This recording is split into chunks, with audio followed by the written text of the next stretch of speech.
Hey YouTube, Bear Billy here. Hey, I just want to show you guys a quick trick to save some money when you're barbecuing this summer. Typically if you're barbecuing with propane, you have your one tank that goes with your propane grill. And when you need new propane, you run up to your local exchange place and grab another tank and exchange your tank out. Most places now, it's hard to find people that are actually doing the refills. U-Hauls will do it, some other places will do it, but it's not always easy to find a place that actually does the refill where you take your tank in and they actually purge it or refill it. So one of the things that I did when I was doing my food cart and when I, just a little trick, is instead of going and buying a brand new tank at a store, spending 20, 30, whatever they're charging for these tanks, 20, 30 bucks, whatever, I just kept an eye out for when people were throwing out their gas grills, and I'd go garbage pick the tank off of it, or just take the whole grill if I knew I was going to the recycling center anyways. There's aluminum there. And you take the tank off of it, take the old tank in, and exchange that out for your tank at the exchange place. If you bought a new tank, you spent all that money on it, you're going to go up to an exchange place, they're going to hand you a beat up old tank anyways.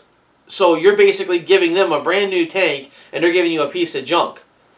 So unless you're doing the refill option, I would think the better way, if you're doing exchanges, why spend the money when it's something that you can get for nothing and it takes 5 minutes of your time, not even to pull over and grab one. So that's just a little trick there. Another thing is, don't run just one tank, run two tanks. And what you do that way is it gives you the ability to run your tank dry.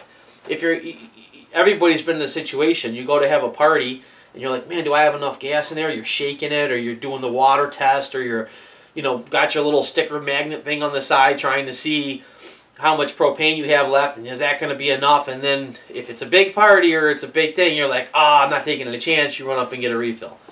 Well, what you're doing is you're giving them back gas. You're not using what you paid for, and you pay a really high rate per gallon anyways in these tanks because it's a low volume, so they charge a lot more for it. So what I would do is have a second tank on standby. Then if I have a party, I just put the new tank on. I don't have to worry about it. I can take my other tank and run that one bone dry for my normal barbecuing. If it's getting close, just keep the other tank handy and just do a swap out if you need to. It's not a big deal. But I wouldn't. It's just a little trick there is to try and run your tank dry rather than giving back. I mean, if you think about it, you're probably paying $3, $4 a gallon anyways, at least for that propane, maybe more. This way, if you're saving a couple gallons, you're saving a few bucks, but you do a lot of barbecuing, that starts to add up over time. So, quick way to not spend any money, get yourself a second tank, and be able to then use what you pay for. So, hey guys, I hope this helps. Have a great day. See you in the next video.